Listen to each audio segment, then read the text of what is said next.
South Korea's main exports are integrated circuits, refined petroleum, and these 7 dudes who change their hair color as often as you change your underwear, which I hope, for your sake, is every day. And I think they can dance and sing. I think. Pwede na. Pwede na. K-pop, K-drama, and everything with a K on it has been gaining immense global popularity in recent years. I would do a K-pop review, but there's a ton of that out there. Plus, I spent the last 3 weeks watching dramas, so please let me have something to show for them. I did not waste time. I'm a useful part of society. It's okay to not be okay. Korean dramas are fascinating with its signature blend of comedy, drama, romance, all told across a wide array of callbacks, flashbacks, slow-mos, montages to the tune of an epic soundtrack. It really is a unique experience. It's an entire package all on its own. Plus, it doesn't hurt that the actors look like this. Hurts my self-esteem. But oh well. Now, it isn't for everyone, okay? Some people find it too cheesy, too corny, too over the top, too OA, too crazy, it's never gonna happen, all of those things. And that's what kind of makes it what it is. And the fact that it's proud of what it is what makes it awesome. There's also the language barrier. Sa kagaya kong Pilipino, may extra effort manood ng K-drama because of the subtitles. And it's only logical to stay away from the extra effort because all you want to do is to focus on the story. But as Parasite director Bong Joon-ho once said, well, to paraphrase him, learn to read subtitles! Look at his Oscar! And honestly, you will see an entire world of entertainment open before your eyes. Tara! Join me on a crazy K-drama adventure as I review the hottest shows from the past and the present. Annyeong, my name is Reb, and this is K-drama REBview. Let's go!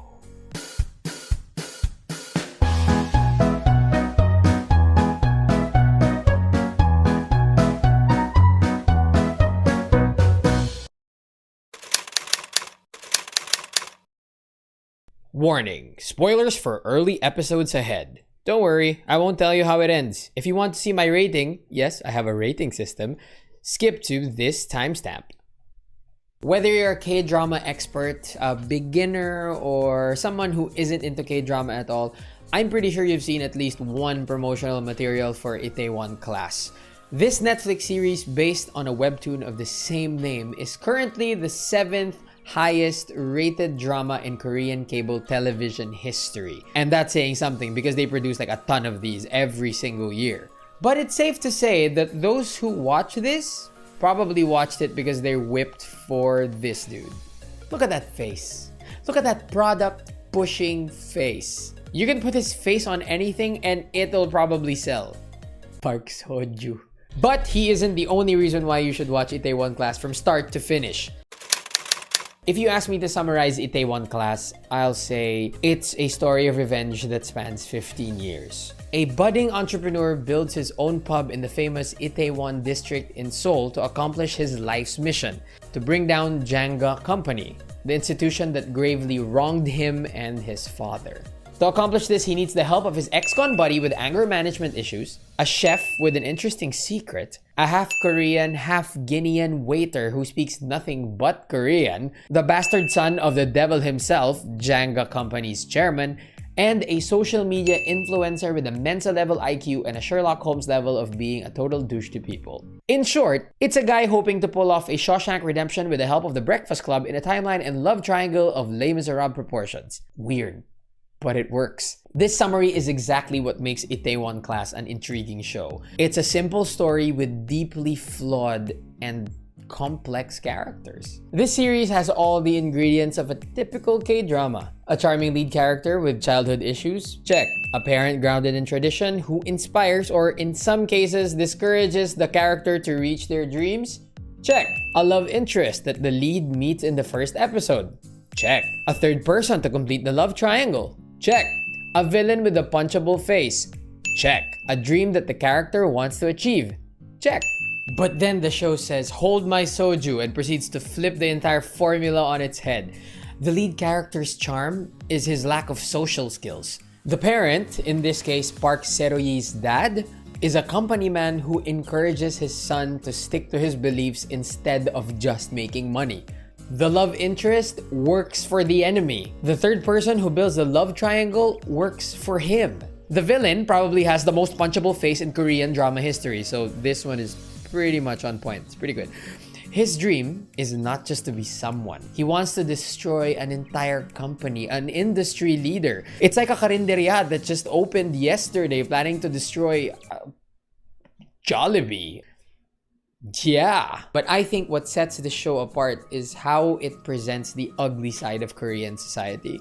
K-dramas don't do this. Mostly they just show you the best side. They show you what's best about them. There's a limit to what they show you that's ugly.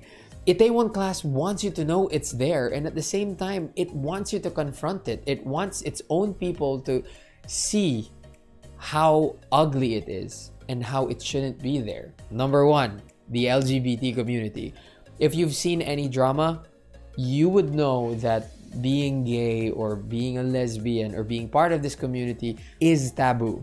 They don't openly talk about it. They find shame in it, especially the people who portray the parents. But seeing a show that has garnered so much international attention do this in front of a lot of people, it really gives me a glimmer of hope. Number two, how foreigners are treated in Korea. Number three, dating someone way older or way younger than you. And number four, the ruthless hierarchy in companies. There's always a chairman, there's always a CEO, there's always a vice president, and the poor people, the people who have to work from paycheck to paycheck, living in debt. And this show, through the main character, shows you that you can be a servant leader, that you can be a leader that doesn't use people, but instead nurtures them. As an actor though, what makes this series irresistible are the performances. Every single time that next episode pop-up comes on Netflix after an episode, I don't want to touch it. I just want it to keep going.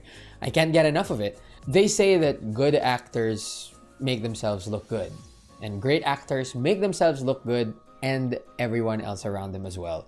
Let's just say that there isn't a shortage of great actors in this series. The way Park Seo-Joon played Park Sero-yi is just...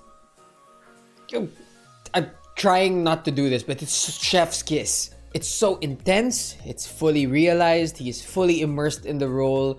He knows what the character wants from the very, very beginning, from his first line to his last line. His acting choices are so simple, so direct, yet full of emotional complexity. The guy who is known as a pretty boy trades in his usual polished, clean-cut look for a buzz cut. See, the great thing about this actor is everybody knows he's handsome. Everybody knows he's the it guy. But he's not afraid to look different, to really immerse himself into the character. He is the beating heart of this entire story, and he carries that entire show. Of course, with the help of his amazing co-actors. But seriously, this is him at his best. And he's like, I have an award. I won an award, remember? And this is why. And he didn't win an award for this one. Don't know why, but it's one of the best performances I've seen, including Western dramas, okay? If you are into the performing arts, or if you just really like riveting acting, watch him here. I think it's his best work. He has the ability to make you cry with him in his moments of despair, celebrate with him in his smallest victories. What does he eat? What does he drink? Where does he live? What time does he get home? I just want to go to where he lives and ask him to... Equally brilliant is Son Hyun-joo as Park Sero-yi's father. He really made me cry countless times. Like, every single time he was on screen, I find myself tearing up and actually sometimes, crying.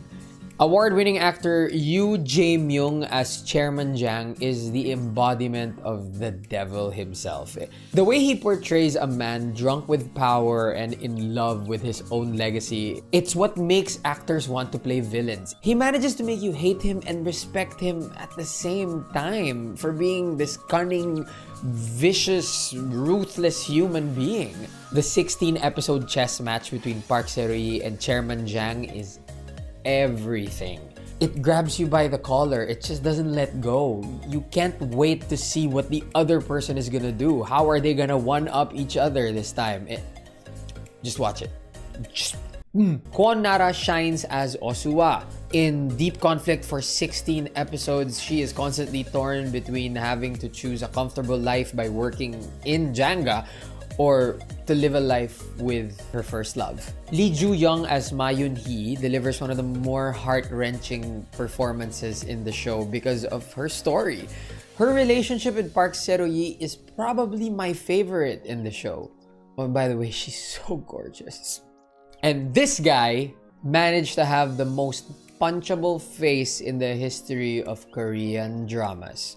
If that's not a compliment, then I don't know what is. It's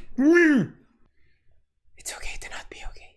But one of the most remarkable things I learned from watching this drama is you come for the Seo-Joon and you stay for the Dami. Kim Dami is definitely the breakout star of this whole series. She won the Best New Actress Award in the 56 Baeksang Arts Awards for her turn as Jo Yi-so, the multi-talented sociopath, social media influencer with an IQ of 162. I mean, this is the kind of role most actors would kill to do. Witnessing her strike that balance between endearing and annoying and crass, opposite Park Seo-joon's rigid, principle-driven, straight line, I have a goal, Park Seo-joon, is enough for me to watch it again. I want to watch it again just because of these two performances. Love her or hate her, you couldn't wait to see who she was gonna piss off next. Basta, maraming dahilan why she's my favorite character. Dami. However, no series is perfect. The last 3 episodes did drag on a bit too long and crossed over to the very soap opera side of things. I mean, people who shouldn't be able to walk are somehow walking after an "it's definitely fatal, you shouldn't even be standing" kind of accident. Might not be able to forgive that. Although another thing that really impressed me is the restraint the writers had for the romance angle. Because, of course, there has to be one. It's a K-drama after all. Most dramas would have their couples set in the early episodes. This one waits until the very end. Inevitably, because there are 2 camps, the viewers were definitely split as to how this ended. How about you? What do you think? Do you agree with how it ended? Please let me know in the comments down below. And if you don't want any spoilers, then don't look at the comments. As for production, I mean, it's Netflix and K-drama, so you're basically guaranteed a visually stunning piece. The lighting, the shots, I mean, you can just see how these people are at the top of their game. The contrast between Chairman Jang sitting in his office with the leather chairs and it's all luxury compared to Park Seo-joon standing behind the cash register. It just tells you everything you need to know about the 2 characters. The introduction of the ITAEWON district that starts out from the subway station and goes up to the culturally diverse streets. I mean, it convinces you that the place is so alive that it's actually a character in the show. And since it's a trope that happens in almost every K-drama, I don't think it's a spoiler anymore at this point. ITAEWON class has probably the best car accident scene I've seen. You'll see it if you watch it. And of course, that shot of Seo-Joon and Yi-so just looking at Namsan Tower and the sun rises. It's a beautiful time-lapse shot. And food. Why is there always so much food? I know this is about food. This K-drama is about food. But why is there always so much food? Now I'm hungry. Damn it. And can we talk about that soundtrack? I mean, every track is a great song. I particularly love Still Fighting It by Lee Chan-sol. It really perfectly captures those moments of you feeling alone. And that's it. That's my review of ITAEWON class. Have you seen it? If you have, why don't you rate the show using my K-drama REBview rating system? 5 out of 5 stars is a secret that I will reveal later. 4 out of 5 is nakakaloke. 3 out of 5 is K lang. 2 out of 5 is K nu lang. And 1 out of 5 is K wag na. ITAEWON class soars as a story of determination, perseverance, redemption, and friendship. It's a shining example of how ambition can make either heroes or monsters out of all of us. A good number of people thought the last 3 episodes were disappointing in terms of pace and character development, but it doesn't change how inspiring the story is as a whole. There were countless moments in this show where I would pause because something would hit really hard and make me think about my dreams and the plans that I have for the future. It would make me ask hard questions like, what steps am I actually taking to achieve my goal? It's actually what inspired me to start my very own K-drama REBview show. Bursting at the seams with important life lessons, lovable characters to root for, unforgettable performances, and the guts to force people to see the ugly side of Korean culture, this series is definitely my all-time favorite K-drama so far. It gets a 5 out of 5 because it's on an ITAEWON class of its own. Thank you for making it all the way to the end of the video. Please check out our other videos here on YouTube and make sure you leave a like and subscribe to our channel. Let me know what you want me to review next. Thank you for watching episode 1 of K-Drama REBview ITAEWON class. My name is Reb and let me know in the comments kung anong drama mo. Annyeong!